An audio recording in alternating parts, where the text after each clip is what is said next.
आज संजय राऊतला माझं open challenge आहे की संजय राऊत इथे येऊन आमच्या 40 आमदारांचे पाय धुवून पाणी पी. एकनाथजी शिंदे साहेबांच्या पायावरती नाक कोण घासत होतं? सख्या भावाच्या विधवा वहिनीच्या सोबत तुम्ही काय वागलात हे आम्हाला माहितीये. पक्षाचे 5 कोटी रुपये मागण्यासाठी आमच्याकडे कोण आलं होतं? अरे प्रॉपर्टीच्या वरती डोळा ठेवणारे डोमकवडे हे उभाठ आहेत. संजय राऊत यांनी आरोप केलेले आहेत. त्यांनी असं म्हटलेलं आहे प्रामुख्यानं की आनंद केली याचा आनंद झाला पण आहे की प्रॉपर्टी सध्या कुणाच्या नावावर आहे याचा तपास केला पाहिजे.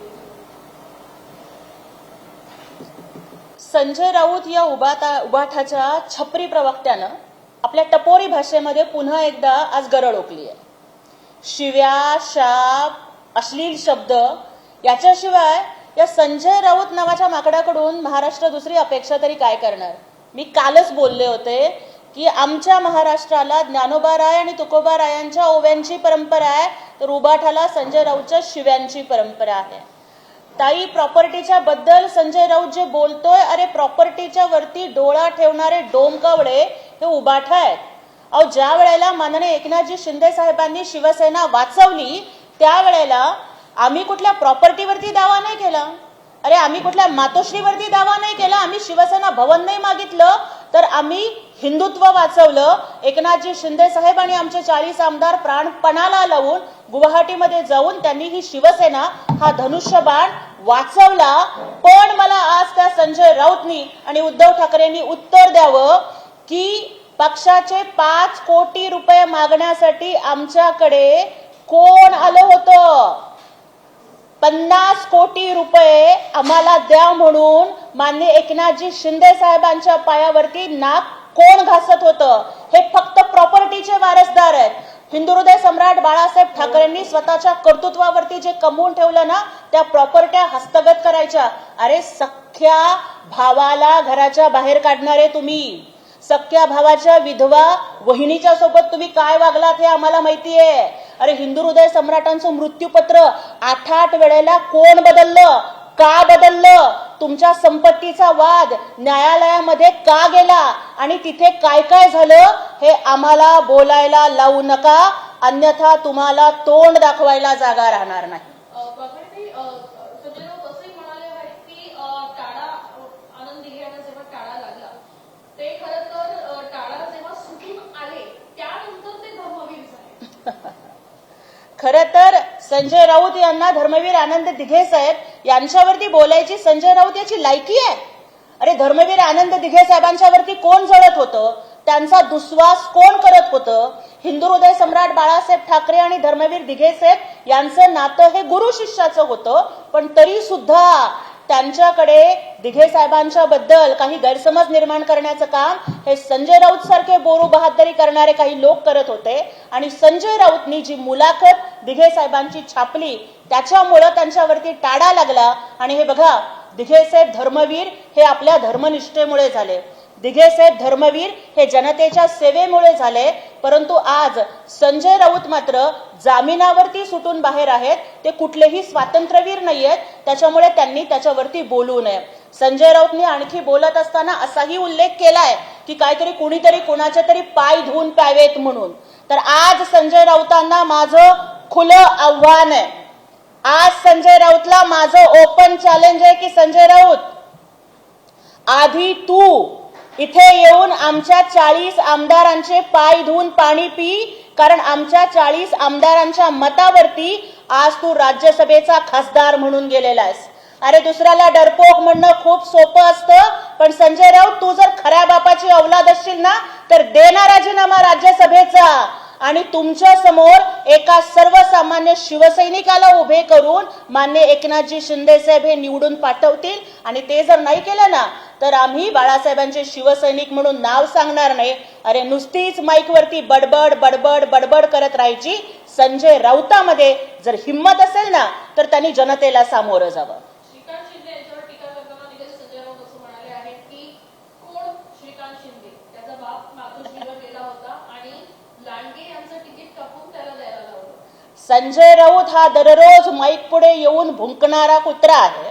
आणि संजय राऊताला मला एवढंच सांगायचंय की तुमच्यासारखे लोक रोज भुंकतात. वाघ एकदाच डरकाळी फोडत असतो आणि वाघाने एकदा डरकाळी फोडली ना तर कुठे पळायचं हे कळणार नाही. माननीय श्रीकांतजी शिंदे साहेब हे 3 टर्म विक्रमी मताधिक्यानं संसदेमध्ये निवडून आलेले आहेत. जनतेनं त्यांना निवडून दिलंय. त्यांचा संसद रत्न पुरस्काराने सन्मान झालाय. आणि संजय राऊत लक्षात ठेवा की लोकसभेमध्ये आम्ही महायुतीत असताना सुद्धा मंत्रीपद देण्याची वेळ आलेली असताना सुद्धा माननीय एकनाथजी शिंदे साहेबांनी स्वतःच्या मुलाला मंत्रीपद दिलं नाही तर ज्येष्ठ शिवसैनिकाला मंत्रीपद दिलं. पण तुमच्या मालकानी उबाठानी मात्र स्वतः मुख्यमंत्री पदावरती बसून स्वतःच्या नवख्या पोराला मंत्रीपद देण्याचं पाप केलं. तुम्ही लोक हे फक्त सोन्याचा चमचा तोंडात घेऊन जन्माला आलेल्यांचा तुमचा आता गट राहिलाय. त्यामुळे त्याबद्दल तुम्ही नाही बोललात तर तेवढंच बरं असेल.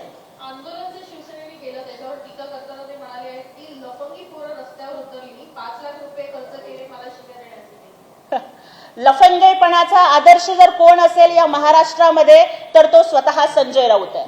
ज्याच्या तोंडामध्ये सतत शिव्या असतात, जो नेहमी आई बहिणींचा उद्धार करून बोलत असतो, ज्या माणसानं हिंदू हृदय सम्राट बाळासाहेब ठाकरेंची शिवसेना ही सोनिया गांधींच्या उंबरठ्यावरती नेऊन झुकवली, ज्यांनी शिवसेना विकण्याचं पाप केलं तो संजय राऊत. आणि त्याच्या कारभाराचं आणि त्याच्या पत्रकार परिषदेचं वर्णन मी मराठीतल्या एकाच म्हणीत करेन की कावळ्याच्या हाती दिला दरबार, कावळ्याच्या हाती दिला कारभार आणि त्यांनी घाण करून ठेवला सारा दरबार. आता त्या घाणच्या ऐवजी आमच्या ग्रामीण भाषेत दुसरा शब्द वापरतात पण मी तो वापरणार नाही. सध्या पितृपक्ष आहे. पितृपक्षामध्ये कावळ्याच्या तोंडी नरकाचाच घास असतो आणि त्या कावळ्याला तो नरकच गोड लागत असतो. संजय राऊत हा रोज कावकाव करणारा फक्त एक कावळा आहे महाराष्ट्राच्या समाजकारणात आणि राजकारणात.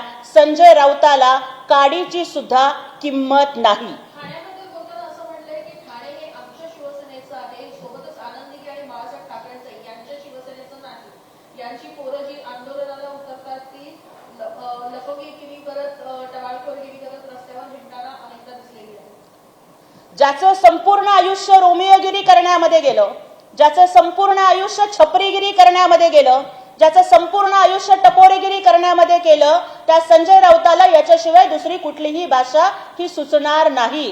कारण म्हणतात ना, जे पिंडी ते ब्रह्मांडी, त्यामुळे तो जो स्वतः आहे तेच त्याला दिसणार.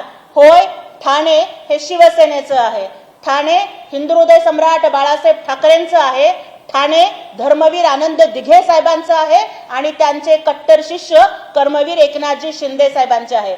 आणि हिंदू हृदय सम्राट बाळासाहेब ठाकरे यांनी स्वतःच एका जाहीर भाषणात सांगितलेलं होतं की एकनाथजी शिंदे साहेब हे धर्मवीर आनंद दिघे साहेबांच्या तालमीत तयार झालेले आहेत आणि ते दिघे साहेबांचा आणि शिवसेनेच्या हिंदुत्वाचा विचार हे स्वाभिमानानं पुढे नेत आहेत.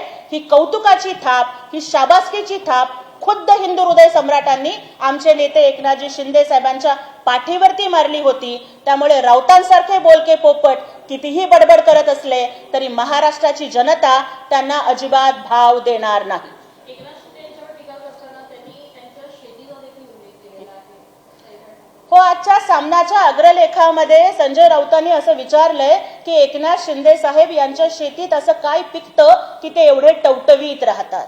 खरं तर शेतामध्ये काय पिकतं हे त्यालाच कळू शकतं जो मातीमध्ये कष्ट करू शकतो. मुख्यमंत्री पदावरती असताना सुद्धा स्वतः शेतामध्ये लक्ष देणं, मातीमध्ये राबणं आणि मातीशी नाळ जोडणं हा एकनाथजी शिंदे साहेबांचा गुणधर्म होता.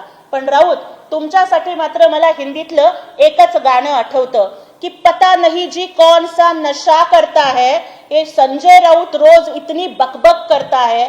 महाराष्ट्राच्या जनतेला प्रश्न पडतोय की संजय राऊत रोज अशी कुठली नशा करून येतो की तो रोज इतकी बेताल बडबड करू शकतो. माननीय एकनाथजी शिंदे साहेब यांचं शेतीशी, मातीशी, महाराष्ट्राच्या जनतेशी अतूट नातं आहे. ही आमची माती आहे, ही आमची माणसं आहेत. आणि एकनाथजी शिंदे साहेबांनी सांगितलंय की ते आमच्या निरागस रुद्रांच्या चेहऱ्यावरचं निरागस हास्य बघितलं तरी आमचे साहेब टवटवीत होतात. मुख्यमंत्री सहायता निधीमधून ज्या हजारो रुग्णांचे प्राण वाचवले, त्यांचा दुवा, त्यांचे आशीर्वाद मिळाले की आमचे शिंदे साहेब टवटवीत होतात. महाराष्ट्राच्या कानाकोपऱ्यातून हजारो शिवसैनिक जेव्हा अर्ध्या रात्री सुद्धा साहेबांना भेटायला येतात, तेव्हा त्या शिवसैनिकांच्या चेहऱ्यावरचं समाधान बघून शिंदे साहेब टवटवीत होतात. आणि आज राऊत म्हणालेत की एकनाथजी शिंदे साहेबांनी दिघे साहेबांच्या समाधीवरती जावं. राऊत, आमच्या एकनाथजी शिंदे साहेबांनी दिघे साहेबांचं हिंदुत्व, मग अगदी ते मलंगडाच्या आंदोलनाचं असेल किंवा भगवा झेंडा स्वाभिमानानं मिरवायचं असेल, ते पेलले ताठ मानेनं आमचे एकनाथ शिंदे साहेब दिघे साहेबांच्या समाधीवरती जातील, नतमस्तक होतील आदरानं आणि दिघे साहेब पाठीवरती थाप देतील की हो एकनाथा, तू आता लोकनाथ झालास आणि माझा वारसा तू पुढे नेत आहेस.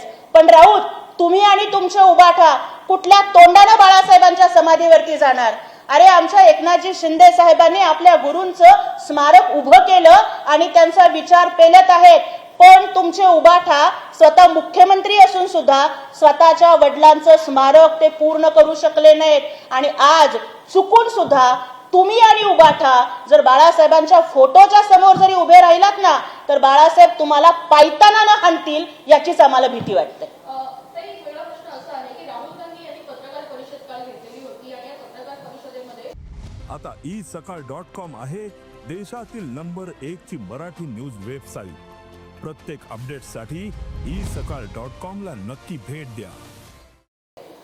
जी राहुल गांधी यांच्यामध्ये हिंमत आहे ती मोदी यांच्यामध्ये नाही, अशा संदर्भातली टीका जी आहे ती संजय राऊतांनी केली. खरं तर दुसऱ्यांची हिंमत मोजण्याच्या आधी या महाराष्ट्रात स्वतःला किती किंमत आहे याचा विचार संजय राऊतनी केला पाहिजे. राहुल गांधी ज्याला हायड्रोजन बॉम्ब म्हणत होते ना, ती दिवाळीमधली साधी सुतळी फटाकडी सुतळी बॉम्ब सुद्धा निघाला नाही. मतचोरीचा आरोप करणाऱ्या राहुल गांधींची मती चोरी झाली आहे का काय हा संशय आम्हाला येतोय. कारण ज्या कर्नाटकच्या मतदारसंघामध्ये मत चोरी झाली किंवा वोटर्स डिलीट केले असा आरोप ते करतायत, तिथे तर काँग्रेसचाच माणूस निवडून आलेला आहे. पण मला या पाठीमागं एक अत्यंत गंभीर कारस्थान वाटतं. एका बाजूला संजय राऊत सारखे काँग्रेसचे आणि राहुल गांधीचे बगलबच्चे हे महाराष्ट्राचा नेपाळ होईल अशी संविधान विरोधी विधानं करतात, हिंसेला चिथावणी देणारी विधानं करतात. दुसऱ्या बाजूला राहुल गांधी भारताच्या संविधानानं निर्माण केलेल्या घटनात्मक संस्था, मग निवडणूक आयोग असेल, सर्वोच्च न्यायालय असेल, त्याच्यावरती संशय निर्माण करण्याचं कारस्थान या प्रेस कॉन्फरन्सेसच्या माध्यमातून करतात. सो हिअर मला वाटतं की are they against the constitution of India, are they against the democracy of India, और is it the conspiracy to demolish the democracy in India? मला वाटतं की हा आंतरराष्ट्रीय कटकारस्थानाचा भाग आहे का? भारतामध्ये अव्यवस्था आणि अनार्की निर्माण करण्याचं षडयंत्र स्वतःला खुर्ची न मिळाल्यामुळं, सत्ता न मिळाल्यामुळं पिसाळलेले हे लोक करतायत का याची भीती मला वाटते. त्यामुळे देशाच्या गृहमंत्रालयानं याकडे गंभीर लक्ष द्यावं ही विनंती मी त्यांना करते. हायड्रोजन बॉम्बवर बोलताना संजय राऊत असंही म्हणाले आहेत की हायड्रोजन बॉम्ब अजून राहुल गांधी यांनी टाकला नाही, जर तो टाकला तर वाराणसीसह संपूर्ण देश हादरेल. खरं तर स्वतःच्या पक्षामध्ये रोज किती भूकंप होत आहेत, स्वतःच्या पक्षाला रोज किती हादरे बसतायत, आपले किती लोक आपल्याला सोडून जात आहेत, याचा गंभीर विचार हा संजय राऊतांनी करणं गरजेचं आहे. संजय राऊतची अवस्था अशी झालेली आहे की आग लागली आहे बुडाला आणि हा डोंगर लागलाय विझवायला. त्यामुळे आधी आपल्या बुडाखाली काय जळतंय याचा विचार संजय राऊत तुम्ही करा. राहता राहिला भाग वाराणसीचा किंवा देशाचा, अरे तुमचा हायड्रोजन बॉम्ब बाजूला ठेवा. पाकिस्तान असेल, चीन असेल किंवा या जगामधली कुठलीही शक्ती असेल, त्यांनी कितीही धमक्या दिल्या तरी त्यांना तोंड देण्याचं सामर्थ्य या भारतामध्ये आहे. ते देशाचे पंतप्रधान नरेंद्रजी मोदी साहेबांच्या नेतृत्वाखाली आहे. तो ये नया भारत है, ये चुप नहीं बैठेगा, ये घर में घुसकर मारेगा. देशाचं रक्षण मोदी साहेब करतायत. महाराष्ट्र हा माननीय फडणवीस साहेब, माननीय एकनाथजी शिंदे साहेब आणि आदरणीय अजितदादा यांच्या नेतृत्वाखाली सुरक्षित आहे. राऊत, आधी आपण आपल्या घराचं बघा. सोबतच त्यांनी असंही म्हटलेलं आहे की निवडणूक आयोग म्हणजे भाजपचे प्रवक्ते आहेत, उद्या जर गौतम अदानी बोलायला लागले प्रवक्ते म्हणून तर काय आश्चर्य वाटण्यासारखं नाही. खरं तर आपल्या पराभवाचा दोष हा दुसऱ्या कोणावरती द्यायचा आणि नाचता येईना अंगण वाकडे अशा पद्धतीनं रोज विधानं करायची, याशिवाय संजय राऊतला दुसरं काहीही येत नाही. निवडणूक आयोग असेल, सर्वोच्च न्यायालय असेल किंवा इतर आणखीन काही घटनात्मक संस्था या भारताच्या संविधानानं निर्माण केलेल्या आहेत. देशाच्या जनतेनं आम्हाला आणि भारतीय जनता पक्ष राष्ट्रवादी या महायुतीला निवडून दिलंय. याच्या आधी जेव्हा निवडणूक आयोगाचा निकाल आला तेव्हा तर संजय राऊत आणि त्यांचे मालक म्हणत होते की आम्ही आता जनतेच्या न्यायालयामध्ये दाद मागणार. मग आता जनतेच्या न्यायालयानं सुद्धा त्यांना नाकारलंय. आता त्यांना तोंड दाखवायला कुठेच जागा नाहीये. त्याच्यामुळे त्यांची ही बाष्कळ बडबड चाललेली आहे. पण मग अशा पद्धतीनं म्हणजे पत्रकार परिषद घेत नाही म्हणून पीएम ना अशा पद्धतीनं बोलणं हे कितपत योग्य वाटतं? कारण की डरपोक किंवा पत्रकार परिषद गेल्या 75 वर्षामध्ये त्यांनी घेतलीच नाही, पत्रकारांना सामोरेच ते गेले नाही असं देखील विधान केलेलं आहे. देशापुढे आलेल्या प्रत्येक संकटाला निधड्या छातीनं सामोरं जाण्याची हिंमत ही देशाचे पंतप्रधान माननीय नरेंद्र मोदीजींनी दाखवलेली आहे ना. पाकिस्ताननी जरी हल्ले केले तरी त्या पाकिस्तानच्या घरात घुसून त्या दहशतवाद्यांना यमसदनी पाठवण्याचं धाडस मोदीजींच्या नेतृत्वाखाली भारताच्या सैन्यानं केलेलं आहे ना. त्यामुळे केवळ पत्रकार परिषद घेत नाही म्हणून कुणाला तरी डरपोक म्हणायचं. मग काय संजय राऊत यांना काय कीर्तीचक्र मिळालंय का? अरे संजय राऊत, तुम्ही पत्राचाळीमध्ये मराठी माणसांच्या वरती अन्याय करून 100 दिवस आर्थर रोडच्या तुरुंगामध्ये राहून आलेले आहात. फक्त माईक समोर बेताल बडबड करायची म्हणजे काही शूरवीराचं चिन्ह नसतं. देशाचे पंतप्रधान नरेंद्र मोदीजी हे निधड्या छातीनं देशाचं नेतृत्व करत आहेत. संपूर्ण विश्वामध्ये ते भारताची मान अभिमानानं आणि गौरवानं उंच करत आहेत आणि त्यांचा या देशातल्या सगळ्या लोकांना अभिमान आहे. म्हणून तरी देशाच्या पंतप्रधानांच्या वाढदिवसानिमित्त देशातल्या लाखो लोकांनी येऊन रक्तदान केलं. पण राऊत मात्र रोज पत्रकार परिषदेत बोलून ढेकणासारखं लोकांचं रक्त शोषण्याचं काम करत आहेत. ताई, एक दुसरा असा प्रश्न आहे की राज ठाकरे आज अंबरनाथ दौऱ्यावर आहेत. त्यामुळे उद्धव ठाकरे देखील लवकरच अशा संदर्भातली दौरे करणार आहेत आणि त्या बैठका त्या परिसरातील लोकांच्या येणार आहेत अशी देखील माहिती पुढे येत आहे. तर याच सगळ्या प्रकरणामध्ये संजय राऊत बोलताना असं म्हणाले आहेत की ठाणे हे शिवसेनेचं आहे आणि तिकडे भगवा हा बाळासाहेब ठाकरेंनीच फडकवलाय, आत्ताच्या शिवसेनेने नाही. खरं तर ठाणे हे शिवसेनेचंच आहे आणि ठाण्यातला भगवा हा माननीय हिंदू हृदय सम्राट बाळासाहेबजी ठाकरे आणि धर्मवीर आनंद दिघेसाहेब यांच्या नेतृत्वात फडकला आणि तो भगवा टिकवण्याचं काम, तो भगवा तितक्याच मानानं डोलत राहिला पाहिजे याची जबाबदारी माननीय एकनाथजी शिंदे साहेबांनी आपल्या समर्थ खांद्यांवरती घेतलेली आहे. त्याची काळजी ही संजय राऊतांनी करू नये. कारण तुमच्या पक्षाच्या निवडणूक प्रचार रॅलीत पाकिस्तानचे हिरवे झेंडे नाचलेले आहेत. राहता राहिला भाग की आता उद्धव ठाकरे तिथे जातील, दौरे करतील वगैरे वगैरे. तर बरं झालं ना ताई की जी व्यक्ती मुख्यमंत्री असताना सुद्धा कधी घराच्या बाहेर पडत नव्हती, घर कोंबडा बनून राहत होती, ज्या व्यक्तीचा उल्लेख माननीय शरद पवार साहेब जे ज्येष्ठ नेते आहेत त्यांनी सुद्धा आपल्या आत्मचरित्रामध्ये उद्धव ठाकरे हे फक्त 2.5 दिवस का 2.5 तास मंत्रालयामध्ये गेले होते अशा पद्धतीचा उल्लेख केलेला आहे.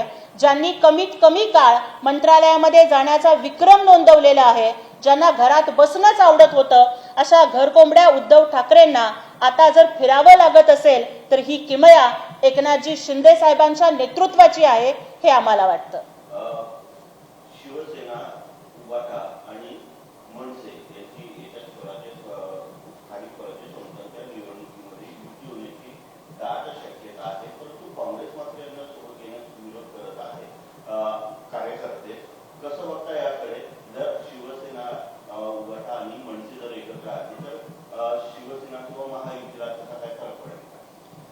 हे बघा, आम्ही या आधी सुद्धा अनेक वेळेला सांगितलेलं आहे की जर 2 भाऊ एकत्र येत असतील तर आम्ही त्याचं स्वागत करू. पण त्याचबरोबर त्या भावाला दूर कुणी केलं होतं? त्या भावाला घराच्या बाहेर का पडावं लागलं? त्या भावाला पक्षाच्या बाहेर का पडावं लागलं? त्या भावाला नवीन पक्ष का स्थापन करावा लागला? याचाही विचार एकदा त्यांनी करावा अशी माझी त्यांना नम्र विनंती आहे. माननीय राजसाहेब ठाकरे हे अत्यंत दिलदार व्यक्तिमत्व आहे आणि म्हणून तरी उद्धवजी आजारी असताना सुद्धा हॉस्पिटलमध्ये जाऊन स्वतः ड्रायव्हिंग करत आपल्या भावाला घरापर्यंत पोहोचवण्याचं काम त्यांनी केलं. जेव्हा आदित्य ठाकरे निवडणुकीला उभे राहिले तेव्हा मनसेनं स्वतःचा उमेदवार नाही दिला, परंतु राजसाहेबांचे सुपुत्र जेव्हा एका गंभीर आजाराशी झगडत होते तेव्हा आत्ता ज्या भावाला आठवण येते त्या भावाला तेव्हा भावाचं घर का बरं आठवलं नाही? किंवा मनसेचे 6 नगरसेवक फोडण्याचं पाप कुठल्या भावाने केलं होतं हा पण विचार त्यांनी करावा. कुणी कुणाशी युती करावी, कुठल्या पक्षानं कुठल्या पक्षाच्या सोबत जावं हा त्यांचा प्रश्न आहे. निवडणुका ह्या अशा कुठल्याही ब्रँडवरती होत नसतात. निवडणुकीमध्ये खरी ग्रँड मास्टर ही जनता असते आणि त्याच्यामुळं आम्हाला एकच सांगायचं आहे की मतदारांनी आता मशाल विझवली आहे आणि धनुष्यबाण खांद्यावरती घेतलाय, त्यामुळे आमचे 60 आमदार निवडून आलेत. महाराष्ट्राची जनता ही काही कोणाची गुलाम नाही हो. राजसाहेब हे स्वाभिमानी आहेत तर उद्धव हे दुराभिमानी आहेत. त्यामुळे आता त्यांचं कितपत जमतं हे आपण बघूयात. पण 2 दुरावलेली मनं, 2 दुरावलेले भाऊ, 2 बिछड़े भाई अगर मिल रहे हैं तो हमारी उन्हें शुभकामनाएं. हा कौटुंबिक मुद्दा जो आहे 2 भाऊ एकत्र येण्याचा तो सोडला तर राजकारणाकडे उघड्या डोळ्याने बघण्याची देखील गरज असते. आणि अशातच गेल्या 19 वर्षामध्ये राज ठाकरे यांना आलेल्या अनुभवाला गाठीशी पकडून त्यांनी पुन्हा एकदा या संदर्भात विचार करावा असं वाटतं. बघा, राजसाहेब हे मोठे नेते आहेत. आम्ही त्यांना सल्ला द्यावा किंवा आम्ही त्यांना काही सांगावं, आम्ही काही इतके मोठे नाही आहोत. त्यांनी काय करावं हा निर्णय ते स्वतः आणि त्यांच्या पक्षातले नेते मंडळी घेतील. परंतु हा महाराष्ट्र राजसाहेबांच्या वक्तृत्वावरती आणि नेतृत्वावरती जितकं प्रेम करतो तितकंच सतत कुचकट टोमणे मारणाऱ्या, घर कोंबडा बनून राहणाऱ्या आणि हिंदू हृदय सम्राट बाळासाहेब ठाकरेंनी जे सांगितलं होतं की मैं मेरी शिवसेना की कांग्रेस नहीं होने दूंगा और जिस दिन होगी मैं अपना दुकान बंद कर दूंगा, हे विसरून स्वतःच्या वडिलांनी जी तत्व घालून दिलेली आहेत त्याच्या विरोधामध्ये जाऊन काँग्रेसशी युती करणाऱ्या, काँग्रेसच्या दरवाजावरती नाक घासणाऱ्या, सोनिया गांधीची हुजरेगिरी करणाऱ्या, राहुल गांधीचे बूट चाटणाऱ्या या उद्धव ठाकरेला महाराष्ट्राच्या जनतेनं नाकारलंय. याचा राजसाहेब नक्कीच विचार करतील, कारण ते सुज्ञ आहेत. जसं यांनी प्रश्न मगाशी विचारला होता की महाविकास आघाडी फुटण्याच्या उंबरठ्यावर दिसून येते. कारण जर राज ठाकरे येणार असतील तर निश्चितच बिहार निवडणुका डोळ्यासमोर ठेवून काँग्रेस त्या युतीमध्ये राहणार नसल्याचं देखील चर्चा सध्या सुरू असल्याचं बघायला मिळत आहे. त्यामुळे ठाकरे बँड जर एकत्र आला महाविकास आघाडी होते. अशा अनेक मनस्थितीमध्ये सध्या ठाकरे गट आहे असं वाटतं. हे बघा, महाविकास आघाडी आम्ही आधीपासून सांगत होतो. आमचे नेते एकनाथजी शिंदे साहेब सुद्धा हेच म्हणत होते की भारतीय जनता पक्ष आणि शिवसेना ही नैसर्गिक युती आहे. कारण ही युती विचारांवर आधारलेली आहे, तत्वांवर आधारलेली आहे, सत्वावर आधारलेली आहे. तर दुसऱ्या बाजूला महाविकास आघाडी, जे मी माझ्या कालच्या पत्रकार परिषदेत सुद्धा सांगितलं की महाविकास आघाडी हे सत्तेसाठी जन्माला आलेलं एक अनौरस अपत्य आहे, ज्याला महाराष्ट्राच्या जनतेनं कधीच स्वीकारलेलं नाही. कुंकू एकाचं आणि मंगळसूत्र दुसऱ्याचं अशा पद्धतीचा कारभार हा महाविकास आघाडीच्या काळामध्ये झालाय. महाविकास आघाडी ही फक्त खुर्चीसाठी जमवलेला जुगाड होता आणि जुगाड हा तात्पुरताच असतो, तो कायमस्वरूपी चालत नसतो. आपण विधानसभेला सुद्धा बघितलं, तिकीट वाटपावरनं ह्यांचं काय काय वाजलं, ह्यांचं सांगलीत काय झालं, ह्यांचं सोलापुरात काय झालं, कुणी कशी तिकीटं दिली, किती ठिकाणी ह्यांच्या लढती झाल्या, वरून दोस्ती आणि आतून कुस्ती ह्यांचा प्रकार आधीपासून चाललाय. त्याच्यामुळं महाविकास आघाडीला जनतेनं पूर्णपणानं नाकारलंय आणि त्यांचं भविष्य आता अंधारात चाललंय का काय याचा विचार त्यांनीच करावा. देश विदेशातील प्रत्येक घडामोडींचे लाईव्ह अपडेट मिळवण्यासाठी आता साम टीव्हीच्या सर्व सोशल मीडिया प्लॅटफॉर्मला लाईक, फॉलो आणि सबस्क्राईब करा. तसंच सर्व नोटिफिकेशनसाठी बेल आयकॉन प्रेस करायला विसरू नका.